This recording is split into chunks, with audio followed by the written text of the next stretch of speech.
Hello everyone, I'm Giỏi. So today I'm going to present about assessing the young language learners.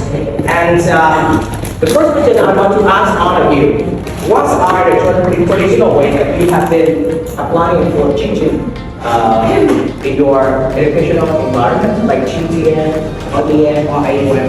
What is the approach that you have been using?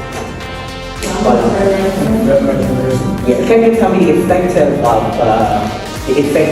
using it? Is it effective or not, or something like that? The cross language, they can use their cross language. Yes. So for their easy to study and Yeah. Do you apply another method for teaching?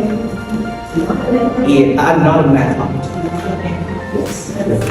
certainly, I also use a lot of method to Yeah. to learn to communicate with them. Change your mind. This is I usually use a for my job life. yes. Because I believe that they need to hear the native speaker. Yeah. They need to hear the native language in order to acknowledge and conflict. Have you ever utilized a mixed method or another method?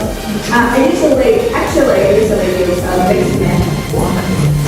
Because we need to provide our learners core skill, right? Yes. Reading, writing, speaking, and listening. So this is the reason why we have to mix methods. Yeah. And after they can acknowledge the whole knowledge we want to provide to them. Yeah, exactly. Thank you, your opinion. The key point is that we are using so many methods that it's not only method. And so today we are going to talk about the performance assessment.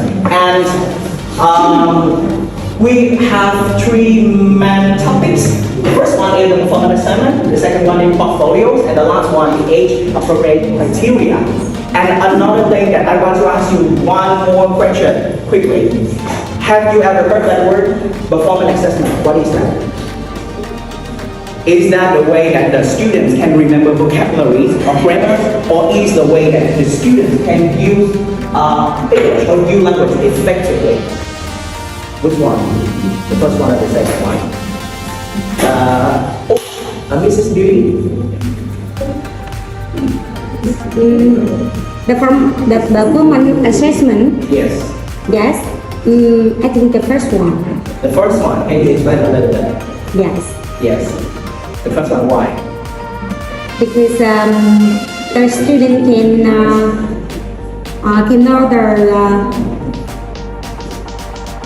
know what they can do, Yes. what they can do in their task. It's in the second mentioned one. It's what they actually student do, right? Yes. Yes. Okay. We are going to talk about the assessment performance. The assessment performance simply basically is the way that the students can use English effectively in the reality. And there are many methods that we have been using in performance assessment. Because we need to change the way that we ask the student. For example, when we are teaching students, and we usually ask the student to write down the words or to remember the vocabulary or grammar rules or something like that. Instead of using that method, we are going to show a little picture and then we ask so many related questions to that picture. For example, I'm going to show a picture of the dog, and I don't want to teach the word just dog. I just ask like, what is that? Where is it? What does that dog like to eat? Or can you describe a little bit about the picture? This means in that case, the students are forced to brainstorm the idea, to depict the pictures of the dog. It's really good way, but carefully because the teachers need to create really sophisticated questions, really good questions to introduce the students to below. And there's so many kind of assistive picture that you can use. Describing picture, storytelling, role play, or some stuff like that. So many ways that you can apply for our teaching experience.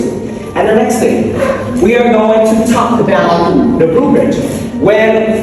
we have the student performance, and we need to have a rubric to access them. And so today we are going to learn to know three main topics. The first one, how we access the students' actual language performance. The second one, how the portfolio can show the students' progress over time.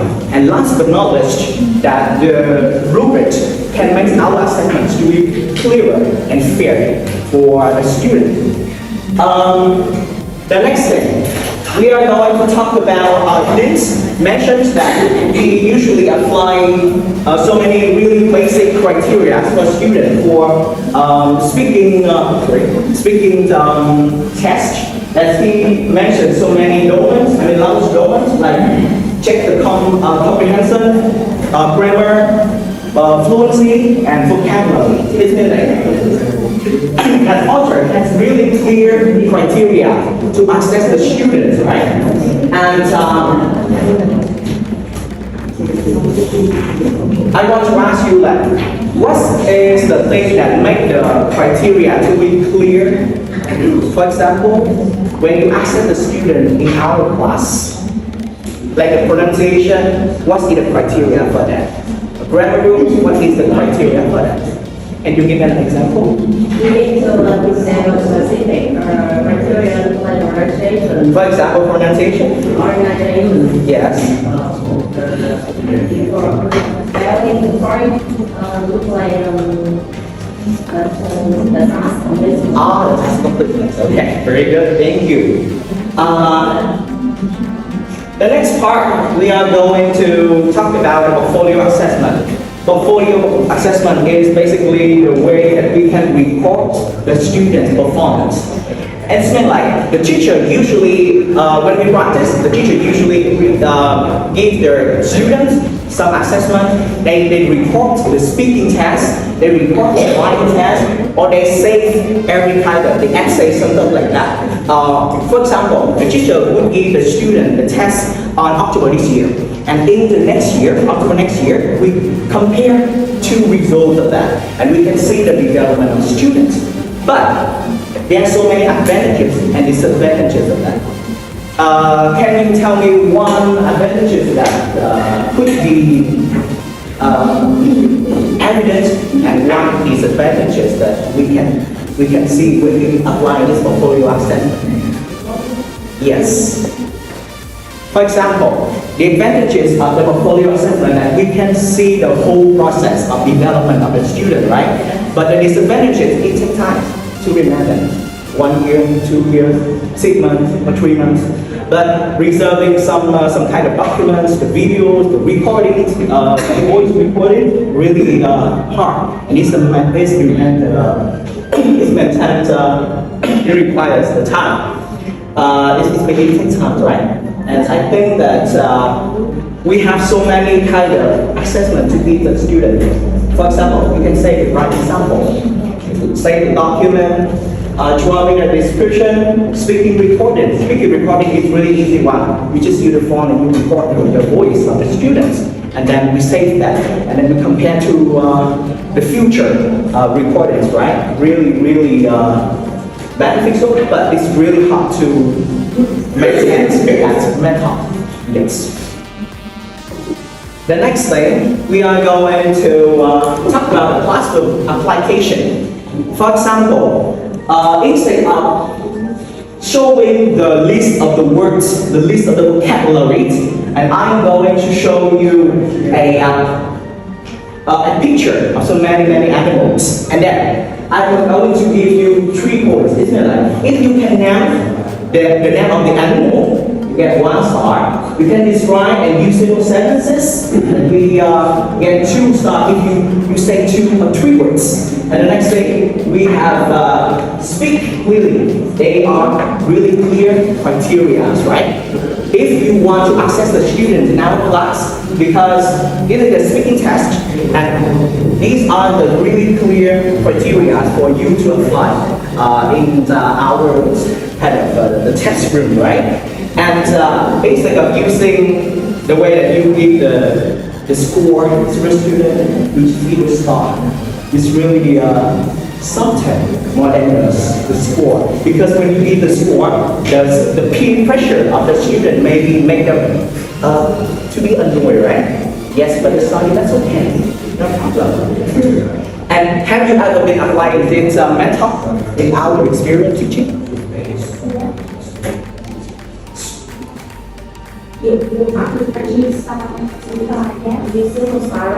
Yes. Have you ever applied it? No. Maybe I will try. You try, right? And how about you? Have you applied it? And how do you feel being effective? That's really effective of using it. The student love to have the stars. Yeah, love to have the story. Have you too? Look Right? like a star, but if you get very rough, it's fine. You can student is small. Ah, And yes. you can one by one small, Yeah. not maximum time. Okay. Maybe the reason why that maybe I'm scared that they are having the peer pressure, right? And so I just thought it's okay too. Can you a speaker? That's okay. Yes. And yeah, so many references that I have been using in my presentation. And last but not least, we are going to conclude my presentation today. The first one, the way that we can know deeply about the performance assessment. The second one, we know the portfolios, how the portfolios can show the student's performance and the results of the student. And the third one is the way that we can organize the really clear criteria for writing, for speaking, for listening, as well as for reading. So really clear for you to score the result of the student. And last but not least, I have a question is that what's make the rubric understandable for the students, for the young learners? You, the beauty again? Yes, personally I think are understandable and appropriate to children when it tells exactly what students are expected to do Yes. and how they can improve their work after finishes, and the teacher can support them by using simple language. It means like if you want to make your criteria to be understandable, easy, and in 3 points, the first one is The first one is it tells exactly what students are expected to do. clear. Okay. Yes. Second one. The second one is how they can improve their task after finish. Yes, the improvement. Okay, then the last. The last one is the encouragement of the teacher. Okay, the fourth, right? Yes. Okay. And the ideas?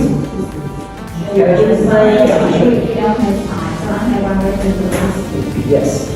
For young learners, choose criteria describe action rather than abstract qualities. Yeah, that's a great question. Isn't it like if the criteria is really abstract or the criteria is really simply right? I can repeat my question. Yes. For young learners, choose criteria describe actions rather than abstract qualities. Describe actions actually because the students, because the young learners, they are really young, they're really, they're thinking really basic, and we need to make our criteria to be simplify our criteria for the young students to understand. I think. Can you give one example? Yes. Describe actions. For example, if I want to test my student in speaking test, and I have a criteria for the pronunciation, the way that they can make the sentences. If you can make the sentences more longer 3 words, it means really real actions that they can do. And another one is the way that they can depict the picture and the manner that they can tell the story. I think the manner when they tell is the real actions that The book really. is simply, you can say that the criteria that I identify as future. The criteria for picture, The kinds of action. the kind of action. Okay. Yes.